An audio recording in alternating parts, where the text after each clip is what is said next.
వస్తున్నాడు ఆయన. ఏ ఎజెండాతో వస్తున్నారు మరి? ఆయన ఏ ఎజెండాతోనన్నా రాని, నేను ఒక ఎజెండా పెడుతున్నా ఆయనకి. ఆయన ముందు ఆ, ఆ, ఆయన పార్టీ ముందు, ఆయన ముందు ఆ. జలసాధన ఉద్యమం 2.0. ఓ 2.0 2.0. 2.0 ఇప్పుడు చేయాల్సింది అది ఒకటే. ఎందుకంటే చంద్రబాబు నాయుడు యథేచ్ఛగా జలవనరులను దోచుకపోతున్నాడు. రేవంత్ రెడ్డి ప్రశ్నించలేకపోతున్నాడు. ఆడున్నది ఆదిత్యనాథ్ దాస్. ఆదిత్యనాథ్ దాస్ ఆయనకు రిమోట్ కంట్రోల్. కాబట్టి కృష్ణా గోదావరి జలాలు మన పొలాలకు మళ్ళాలి అన్నావు, మన భూములను మాగాణాలు సస్యశ్యామలం చేయాలన్నావు, ప్రతి నియోజకవర్గానికి 1,00,000 ఎకరాలకు నీళ్ళు ఇవ్వాలన్నావు, ఆహర్నిశలు కష్టపడ్డావు. ఇప్పుడు నువ్వు కట్టిన చెక్ డ్యామ్లే వేల్చేస్తున్నావు. ఇసుక మాఫియా వచ్చి నీకు 2 చెక్ డ్యామ్లు ఆల్రెడీ పేల్చేసిండ్రు. మేడిగడ్డ కూడా పేల్చిండ్లని నేను అంటున్నా. ఇప్పటివరకు పార్టీ స్టాండ్ ఏందో చెప్పలేదు. కేటీఆర్ గారు, హరీష్ రావు గారు కొన్ని సందర్భాల్లో పేల్చినట్టే కనబడుతుంది అన్నారు. పేల్చినట్టు కనబడు కాదు, మీరు నిపుణులను తీసుకొచ్చి పరిశీలించండి. మేడిగడ్డలో తప్పులు లేవా అంటే, ఏవైతే మేడిగడ్డల నాణ్యత లోపాలనైనా ఎన్డీఎస్ఏ చెప్పిందో అవి ఉన్నా లేకున్నా నేను వాటిని అంగీకరిస్తా. అక్కడ నిర్వహణ లోపం ఉన్నదని ఎన్డీఎస్ఏ చెప్పిందో నేను అంగీకరిస్తా. దిమ్మెలు కొట్టుకపోయినాయి, కేసీఆర్ పట్టించుకోలేదు అని చెప్పిందో నేను అంగీకరిస్తా. మేడిగడ్డల ఎల్ఎన్టీ అలసత్వం ప్రదర్శించింది, ఎప్పటికప్పుడు రిపేర్లు చేయలేదన్నారు, దాన్ని నేను అంగీకరిస్తా. ఇన్ని ఉన్నా కూడా, ఇన్ని పీసీ ఘోష్ చెప్పిన ఆరోపణలు, ఎన్డీఎస్ఏ చేసిన ఆరోపణలు, విజిలెన్స్ కమిటీ చేసిన ఆరోపణలు అన్నీ కూడా నేను అంగీకరిస్తా అనుకుందాం మాట వరుస. కానీ ఈ ప్రమాదానికి వాటికి సంబంధం లేదు. దిమ్మెలు కొట్టుకపోయిన కాడ ప్రమాదం జరగలేదు. వరద నీళ్ళు పోయే కాడ, గేట్లు తీసిన కాడ ప్రమాదం జరగలేదు. నాణ్యతా లోపాలన్న కాడ ప్రమాదం జరగలేదు. అవన్నీ మీకు 1వ బ్లాక్ నుంచి 4వ బ్లాక్ మధ్యలో ఉన్నాయి. 5-6 బ్లాకులకి వెళ్ళి నీళ్లు బయటికి వెళ్ళిపోయినాయి. కుంగిందో, పేలిందో, కూలిందో అది జరిగింది 7వ బ్లాక్లో. ఎట్టి పరిస్థితుల్లో బాంబు కాకుండా ఇంకా ఏం చేసినా కూడా ఆ పరిస్థితి రాదు. మీరు మొదట్లో మీరే ఫస్ట్ టైం మాట్లాడి ఈ అంశాలు లేవనెత్తింది మీరు. నేను ఏంటంటే, నేను రాజకీయవాదిని, నేను అడ్వకేట్ని, నేను తర్కశాస్త్రంలో గోల్డ్ మెడలిస్ట్ని, నేను నీటిపారుదల రంగం మీద అవగాహన వ్యక్తిని, నేను క్రిమినల్ అడ్వకేట్ని. దొంగతనాలు ఏ టైంలో చేస్తారు, ఎప్పుడు బాంబులు పెడతారు, ఎట్లా పెడతారు, ఎవరికి అవసరం ఉంటుంది, క్రిమినల్గా నేను 100% సక్సెస్ అయినా ఒక్క కేసులో కూడా నా వ్యక్తి జైలు పోలేదు. 800 కేసులు కొట్లాడినా ఒక్క కేసులో కూడా నా బొజ్జ తారకం గారు అన్నారు, నువ్వు రికార్డ్ చేసేది గిన్నిస్ బుక్ రికార్డ్ అయ్యేది, ఏ అడ్వకేట్కు ఇటువంటి గౌరవం దక్కలేదు అన్నాడు. 800 కేసుల్లో ఒక్క దానిలో జైలు పోలేదు నా దగ్గర. అంత ధైర్యంగా వచ్చాడు, ఈసారి దగ్గర పోతే నేను జైలు పోను అని. అన్నీ ఉన్నాయి కాబట్టి చెప్తున్నాను, నేను అది బాంబు పెట్టారని. మరి మీ మాట కేసీఆర్ వినాలి కదా. నేను ఏమంటున్నావు, విమర్శకుని దగ్గర పెట్టుకుంటే వింటాడు. ఆయన పెట్టుకోలే కదా నన్ను. ఉద్యమకాలం అంతా పెట్టుకున్నాడు. ముఖ్యమంత్రి అయినాక ఏదో కొద్ది రోజుల్లో ఛాంబర్కు రమ్మన్నాడు, రెగ్యులర్గా పోయేది. తర్వాత ఆయనే ఛాంబర్కు రావడం మానేసిండు.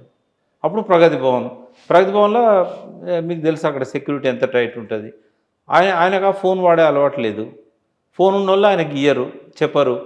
ఆయన స్వయంగా 3 సార్లు 4 సార్లు నన్ను రమ్మంటే కూడా ఎవరి ముందు అయితే చెప్పిండో ఆ వ్యక్తికి ఎన్నిసార్లు ఫోన్ చేసినా మీ ముందే చెప్పిండు కదా రమ్మని. అంటే కేసీఆర్ ఇట్లా గోల్కొండ కోట మీద జెండా ఎగరేసి అంత దూరం నుంచి ఇట్లా అందరికీ నమస్తే నమస్తే అనుకుంటూ పోయి నన్ను చూసి నా దగ్గరికి వచ్చి చేయబట్టుకొని నువ్వు రేపు ఇంటికి రా, ఈ సాయంత్రం మేర వీలైతే అని చెప్తే పక్కనున్న వ్యక్తిని కూడా నేను తర్వాత చెప్తా 6 నెలలైనా కూడా నాకు ఆయన అపాయింట్మెంట్ ఇవ్వలే. ఎందుకు అట్లా జరిగింది మరి? ఇవ్వలేదు. ఒకసారి నేను తమాషాకు మెసేజ్ పెట్టినా, మీ ద్వారా చెప్పాలి.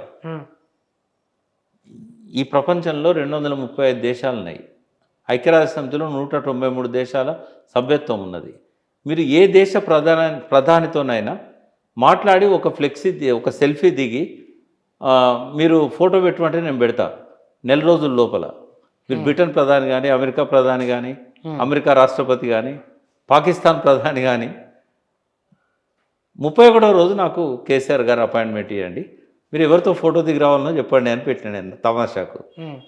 ఐకాన్ పెట్టిన నవ్వుకుంటా, అంతేగాని నాకు అపాయింట్మెంట్ అయితే ఇవ్వలేదు. అంటే అదొక పెద్ద పొరపాటు కేసీఆర్ గారు చేసింది. నాకేయడమే కాదు, ఎవరికి ఇవ్వలేదు చాలామందికి. అపాయింట్మెంట్స్ ఇవ్వకపోవడం అనేది ఆయన పెద్ద లోపం. అది అంటే ఇప్పుడు అందరూ నేనేమన్నా ఇందాక ఇప్పుడు అంత ఆయన అనుకున్నట్టే నడవాలంటే ఆయన ఏ పదవిలో ఉండొద్దు. ముఖ్యమంత్రి ఉన్నప్పుడు ఇతరులకు కూడా కొన్ని అభిప్రాయాలు ఉంటాయి, ఇతరులు కూడా కొన్ని షేర్ చేయాలనుకుంటారు. నికార్సైన తెలంగాణ వాదులను కూడా నువ్వు రానియకపోతే ఎట్లా? నీకు ఎట్లా తెలుపుతారు? తెలంగాణ ప్రజల ఆత్మకోశ ఎవరు తెలవాలి? ఎవరి ద్వారా తెలవాలి నీకు? నీ చుట్టూ ఉన్న వాళ్ళు చెప్పరు, నీ ఇంటెలిజెన్స్ వాళ్ళు భయపడతారు నీకు. ఇంటెలిజెన్స్ వాళ్ళు ఎందుకు చెప్పలేకపోయాను చెప్పు నాకు? ఓడిపోతున్నారు అది కాదు, ఓడిపోతున్నారు అని రేవంత్ రెడ్డికి నెల రోజుల ముందు చెప్పిన వాళ్ళు సీనియర్ ప్రిన్సిపల్ సెక్రటరీలకు 15 రోజుల ముందు చెప్పిన వాళ్ళు పోతుంది గవర్నమెంట్ అని 24 గంటల ముందు నీకు ఎందుకు చెప్పలేకపోయాళ్ళు? అంటే చెప్పనియలేదు అంతే. అంటే డెలిబరేట్ జరిగిందా? అంటే ఆయన కొన్ని మాటలు వదిలిపెడతారు, వాళ్ళు హర్ట్ అవుతారు. ఎందుకు చెప్పాలి? జరిగేది ఆయనకే తెలుస్తుంది కదా. బాగా తెలివికలవంతో ఇగో ఇదొక మైనస్ పాయింట్. ఇప్పుడు మరి కేసీఆర్ కింద కామెంట్లు వస్తాయి, మరి ఇన్ని చేస్తుండే నువ్వు ఎందుకు పోగొడుతున్నావు, ఎందుకు చేస్తున్నావు? నేను అడగబోతున్నా. నేనేమంటున్నా అంటే ఆయన తప్పులు చేసినావు అని అంటావు, ఆయనకు అహంకారం ఉందని అంటావు, ఆకాశానికి మళ్ళీ ఎందుకు ఆయనని ఆకాశానికి ఎత్తావు అంటే ఇప్పుడు ఇదే తేడా నాకు, విఠల్ గారికి, మన పృథ్వీకి, వాళ్ళంతా తెలంగాణ బిడ్డలు, నికార్సైన తెలంగాణ కొద్దిగా ఆవేశం ఉంటుంది, కొద్దిగా ఆగం ఉంటుంది, అవన్నీ ఉంటాయి. ఆవేశపరులు అయితే చాలామందిలో ఆగం కూడా ఉంటుంది. కానీ వాళ్ళ ఆగం ఏం లేరు, వాళ్ళు చాలా పిన్ పాయింట్గా మాట్లాడతారు. వాళ్ళ గురించి అంటలేను, కొంతమందిలో ఆగం కూడా ఉంటుంది కొంతమందిలో. అయితే నేనేమంటున్నా అంటే మనం ఏం మాట్లాడినా కూడా ఒక ప్రయోజనాన్ని ఆశించి మాట్లాడాలి. ఆ స్వార్థం నీకు ఉండాలి. ఆ ప్రయోజనం ఏంటి అంటే ఊరికే తెలంగాణను ఆగం చేద్దామా? ఇప్పుడు కేసీఆర్ చేసిన మంచి పనులు చెప్పమంటే నేను ఒక 18 పర్వాలు రాయగలుగుతా. 18 పర్వాలు ఒక్కొక్క రంగం మీద. ఇప్పుడు ఎలక్ట్రిసిటీ రంగంలో ఆయన చేసిన మంచి పని ఏంది, అదే వరుసగా 18 రాయగలుగుతా. నేను చాలా మీడియాలలో ఛాలెంజ్ చేసిన, ఇక్కడ కూడా చేస్తున్నా. స్వాతంత్రం వచ్చిన తర్వాత 1947 నుంచి ఇప్పటి వరకు ఏ రాష్ట్రంలోనైనా, ఏ పీరియడ్లోనైనా, ఏ పార్టీ వాడైనా, ఏ ముఖ్యమంత్రి అయినా 9.5 ఏళ్ళల్లో ఇంత ప్రగతిని ఒక్కొక్క రంగం వారీగా నమోదు చేయగలిగిన ముఖ్యమంత్రి భారతదేశంలో ఉన్నాడా? లేరు, ఇప్పటి వరకు లేరు కదా, నిస్సందేహంగా లేరు. మీరైతే ఒక మాటలో చెప్పేశారు లేరు. నేనేమంటున్నా అంటే స్టాటిస్టిక్స్ డాటా ఆధారంగా నేను చెప్తామని చెప్తున్నా. ఆ ట్యాక్స్ రెవెన్యూ లేదా రాష్ట్ర ఆదాయమా, ఇవన్నీ కూడా ప్రతిదీ, సాగునీటి రంగమా, విధ్వంసం నుంచి పునర్నిర్మాణమా, ఆత్మహత్యలు ఆపడమా, ఎన్కౌంటర్ లేకుండా చేయడమా, ఒకే ఒక్క ఎన్కౌంటర్ జరిగింది మొత్తం 9.5 ఏళ్ళలో. అయితే మరి అటువంటి ముఖ్యమంత్రి ఎన్ని తప్పులను ఉండని, అవి వ్యక్తిగతం. ఆ వ్యక్తిగతమైన తప్పుల వల్ల మాలాంటి వాళ్ళు కూడా బాధపడే సందర్భం ఉండొచ్చు. ఉద్యమకారులకు అన్యాయం చేసి ఉండొచ్చు, చేయలేదని నేను అంటలేను. చిన్న చిన్న కోపతాపాలతోని ఆయనకాయన చాలా నష్టపోయాడు. ఒకే ఒక్క ఉదాహరణ చెప్తా. ఇవాళ రేవంత్ రెడ్డి ఆర్ట్స్ కాలేజ్ పోతే ఎందుకు హంగామా చేస్తున్నారు? కేసీఆర్ ఎందుకు పోలేకపోయాడు? ఒక చిన్న రిపోర్టు, ప్రణబ్ ముఖర్జీ వచ్చిండు సెంటెనరీ సెలబ్రేషన్స్కి. వచ్చినప్పుడు ఇంటెలిజెన్స్ వాళ్ళు ఏమన్నారంటే, సార్ మీరు స్టేజ్ మీద మాట్లాడితే అల్లరి అయ్యేటట్టుంది, మీ మాటల్ని వాళ్ళు బహిష్కరించేటట్టు ఉన్నారు, వాళ్ళని అదుపు చేసడం మా వల్ల కాదు, ఇక మీరే అదుపులో ఉండాలని చెప్పేసింది అని మాట్లాడలేదు. అప్పుడు చెప్పిన ఇంటెల్ చేసి ఓడిపోతామని చెప్పలేకపోయారు. అంటే నేను అనేది ఏంటంటే ఆర్ట్స్ కాలేజీల స్టూడెంట్స్ ముఖ్యమంత్రిని మాట్లాడనీయకపోవడం అనేది పెద్ద తప్పది. దాన్ని మనసులో పెట్టుకున్నాడు ఆయన. అది నిజమో కాదో క్రాస్ చెక్ చేసుకోవచ్చు కదా.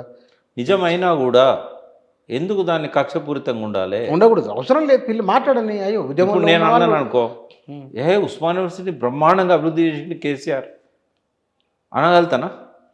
అవును, అని విద్యా సంస్థను అభివృద్ధి చేసిండు, అలా నేను ఎటువంటి రాజీ లేదు. 200 రెసిడెన్షియల్ స్కూల్ ఉంటే 1000 చేశాడు, డిగ్రీ రెసిడెన్షియల్ పెట్టాడు. తర్వాత 33 మెడికల్ కాలేజీలు తెచ్చాడు, హైయర్ ఎడ్యుకేషన్ ఎంకరేజ్ చేశాడు, ఊరూరికి యూనివర్సిటీలు. కానీ ఓయూను పట్టించుకోలేదు అంటున్నారు. ఓయూను పట్టించుకోకపోవడానికి ఓయూలో ఒక చిన్న ఇన్సిడెంట్ కారణం. అది ఏదో అనేది వాటిని కాదు చూడాల్సింది, కేసీఆర్ ఆలోచనలలో ఉన్న లోపం గురించి చెప్తున్నాను. అదే అటువంటి లోపాలు ఉండకూడదు.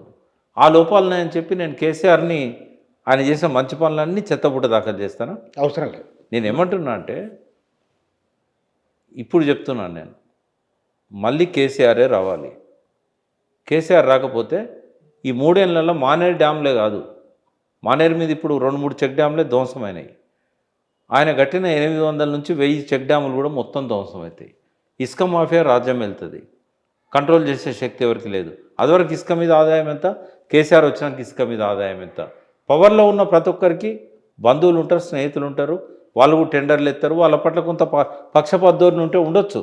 కానీ తెలంగాణకు మేలు జరుగుతుందా లేదా అనేది ఇంపార్టెంట్ కదా. ఎర్రవెల్లిలో ఆయన పొలానికి నీళ్ళు వస్తే రావచ్చు, కానీ ఎర్రవెల్లి పొలం కోసమే 1,00,000 కోట్ల కాళేశ్వరం కట్టిండు ఆయన. అంటే ఎవరైతే ఆవేశపరులు మాట్లాడే మాటలకు నేను మాట్లాడే మాటలకు ఒక తేడా ఉంటుంది. ఎందుకు అంటే నేను ఎండ్ రిజల్ట్ ఏందనేది చూసి మాట్లాడతా. నేను మాట్లాడేది ఎట్లా పోతుంది, దీనివల్ల ఎటువంటి ప్రకంపనలు వస్తాయి, ఎటువంటి అనుకూల ఫలితాలు వస్తాయి అనేది ఆలోచించి నేను మాట్లాడతా. ఇప్పుడు ఎప్పుడు కూడా ఒక ఉపన్యాసకుడు, ఒక వక్త నీ ఇష్టం వచ్చింది మాట్లాడద్దు, అవతలి వాళ్ళకి ఏం కావాలో అది మాట్లాడాలి. నువ్వు ఏ దిశలో తెలంగాణ నడపదలుచుకున్నావు, ఏ దిశలో నువ్వు నాయకత్వానికి ఒక గైడెన్స్ ఇవ్వదలుచుకున్నావు, అది రేవంత్ రెడ్డి కావచ్చు, కేసీఆర్ కావచ్చు, ఏ దిశలో పోతే తెలంగాణకు మేలు జరుగుతుంది అది దృష్టిలో పెట్టుకోవాలి. ఎవరి మీద గౌరవాన్ని పెంచాలి, ఇవన్నీ కదా ఆలోచించాల్సినవి. ఏవో బీజేపీని తీసుకొచ్చి నెత్తిన పెట్టుకుంటారా ఇప్పుడు? ఇద్దరిని తిట్టడం అంటే ఏంది? ఇద్దరిని తిట్టడం అంటే ఏంది? అల్టిమేట్ రిజల్ట్ ఏంది? ప్రజల లోపల ఇద్దరిని తిడతామంటే బీజేపీని నెత్తిన పెట్టుకో. ఇంతకంటే గొప్పగా ఉంటుందా బీజేపీ ప్రభుత్వం? మళ్ళీ కాషాయీకరణ చేస్తావా? మళ్ళీ ఇక్కడ తెలంగాణ అనేది ఒక మత సామరస్యానికి ఒక ప్రతీక, గంగా జమున తహజీబ్ అని ఇక్కడనే అన్నాడు మహాత్మా గాంధీ. ఇప్పుడు బీజేపీ వస్తే ఆ తహజీబ్ ఉంటుందా?